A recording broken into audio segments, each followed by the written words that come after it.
పేరు doctor Perumalla Ramakrishna, physiotherapy doctors association రాష్ట్ర అధ్యక్షుడిని.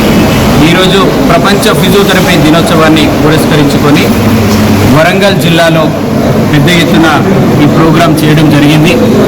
ఫిజియోథెరపీ ద్వారా ప్రతి ఒక్క పేషెంట్కు, ముఖ్యంగా క్రానిక్ డిసీజెస్ అయిన పక్షవాతము, మెడ నొప్పి, నడుము నొప్పి, మోకాళ్ళ నొప్పులు, భుజం నొప్పి, ఇలాగా అనేక రకాల నొప్పులకు శాశ్వత వైద్యము ఫిజియోథెరపీ ద్వారా ప్రతి ఒక్కరికి అందించడం జరుగుతుంది. ఇవే కాకుండా పిల్లల్లో ఎదుగుదల లోపాలున్నా, కాళ్ళు చేతులు సరిగా పనిచేయలేకపోయినా, పెద్దవాళ్ళలో, ముసలి వాళ్ళలో అలాంటి ఇబ్బందులు, కండరాల సమస్యలు ఏదైనా ఉన్నా, నరాల సమస్యలు ఏదైనా ఉన్నా కానీ మేము పూర్తి వైద్యము ఇక్కడ నుండి మేము అందించడం జరుగుతుంది. తద్వారా ఎలాంటి దుష్పరిమాణాలు లేకుండా, సైడ్ ఎఫెక్ట్ లేకుండా ప్రతి ఒక్క పేషెంట్ చాలా సంతోషంగా ఉన్నారు. ఇదే భారతదేశం కాకుండా వేరే దేశాలలో, అభివృద్ధి చెందిన దేశాలలో ప్రతి కుటుంబాలకి ఒక ఫిజియోథెరపీ డాక్టర్ను నియమించుకొని వాళ్ళు ఫిజియోథెరపీ ద్వారా ఆరోగ్య జీవనం సాగిస్తూ ఉన్నారు. మన భారతదేశంలో, ముఖ్యంగా తెలంగాణ రాష్ట్రంలో రేవంత్ రెడ్డి ముఖ్యమంత్రి గారు వచ్చిన తర్వాత 10 కాలేజీలను శాంక్షన్ చేయడం జరిగింది. దాంతో పాటుగా మేము ప్రతి ఒక్క పిహెచ్సికి ఒక ఫిజియోథెరపీ డాక్టర్ కావాలని అన్నగారికి వేడుకోవడం జరిగింది. దాంతో పాటుగా ప్రతి మండలానికి ఒక రీహాబిలిటేషన్ సెంటర్ ఇవ్వాలని మేము రిక్వెస్ట్ పెట్టుకోవడం జరిగింది. దానికి కాంగ్రెస్ పార్టీ ప్రభుత్వం, రేవంత్ రెడ్డి గారు పూర్తి సానుకూలంగా ఉన్నారు.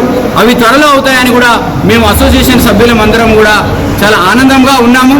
వాటితో పాటుగా ముఖ్యమంత్రి రేవంత్ రెడ్డి గారికి, మంత్రి దామోదర్ రాజనరసింహ గారికి, ప్రిన్సిపల్ సెక్రటరీ గారికి మేము విన్నవించుకోవడం జరిగింది. మాకు రాష్ట్ర కౌన్సిల్ ఏర్పాటు చేయాలని కూడా విన్నవించుకోవడం జరిగింది. దాని కూడా వాళ్ళు సానుకూలంగా స్పందించారు. అది త్వరలో కౌన్సిల్ ఏర్పాటు కూడా జరుగుతుందని మాకు పూర్తి ఆశాభావం ఉంది. రేవంత్ రెడ్డి గారి మీద పూర్తి నమ్మకం ఉంది. ప్రతి ఒక్కరూ, పేద మధ్యతరగతి ప్రతి ఒక్క ప్రజలు కూడా ఫిజియోథెరపీ వైద్యాన్ని ఉపయోగించుకొని మీరు ఆరోగ్య జీవితాన్ని సాగిస్తారని మేము మనస్ఫూర్తిగా కోరుకుంటున్నాము. ధన్యవాదాలు మిత్రులారా. Vamshi, Warangal physiotherapy association Warangal district president. అందరికీ ఈ సందర్భంగా వరల్డ్ ఫిజియోథెరపీ డే శుభాకాంక్షలు తెలియజేస్తున్నాను.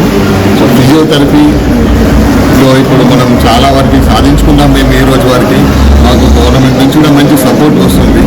అండ్ మొత్తం మీద ఏంటంటే కొన్ని చోట్ల అనెథికల్ ప్రాక్టీస్ అనేది బాగా జరుగుతుంది. దాని గురించి మేము డిఎంహెచ్ఓకి కలెక్టర్ రిప్రజెంటేషన్ ఇవ్వడం జరిగింది. దాన్ని కూడా వాళ్ళు సానుకూలంగా స్పందిస్తూ వాళ్ళు ఈ మధ్య రైడింగ్ చేసి వాళ్ళను పట్టుకోవడం జరుగుతుంది. మేము కూడా దొరకబట్టిన వాళ్ళని వాళ్ళు కొంత మేరకు నిరకట్టడానికి చూస్తున్నారు. సో ఈ విధంగా ప్రభుత్వం తరఫున మాకు ఎటువంటి సహకారం ఎంత సహకారం వచ్చినా వస్తుందో దానివల్ల ఫిజియోథెరపీ ప్రొఫెషన్ అంతా అప్లిఫ్ట్ అవుతుందని చెప్పేసి రాష్ట్ర వర్కింగ్ ప్రెసిడెంట్ డాక్టర్ ఓడితల, స్టేట్ వర్కింగ్ ప్రెసిడెంట్.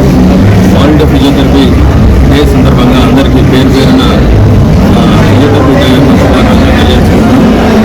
ముందు రోజులలో, ఈ ఆధునిక కాలంలో, మారిన కాలంలో ఫిజియోథెరపీ అనే వైద్యం అనేది తప్పనిసరి అయిపోయింది.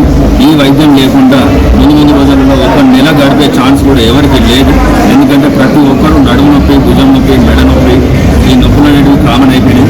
ఈ అన్నిటికీ మనం మెడిసిన్ వేసుకోలేము కాబట్టి ఇది న్యాచురల్గా ఎటువంటి సైడ్ ఎఫెక్ట్ లేకుండా రికవరీ అయ్యే ట్రీట్మెంట్ ఫిజియోథెరపీ ట్రీట్మెంట్. ఇది ఆధునిక దేశాలలో అది ఎంతో అభివృద్ధిలో ఉంది, కానీ మన దేశంలో కొద్దిగా వెనుకబడిగా ఉంది. ఇప్పుడు ముందుగా మన దేశంలో కూడా రూపొందుతుంది. ఇంకొక 5 సంవత్సరాలలో ఫిజియోథెరపీ లేకపోతే అసలు ఎవరు ఉండలేని పరిస్థితి.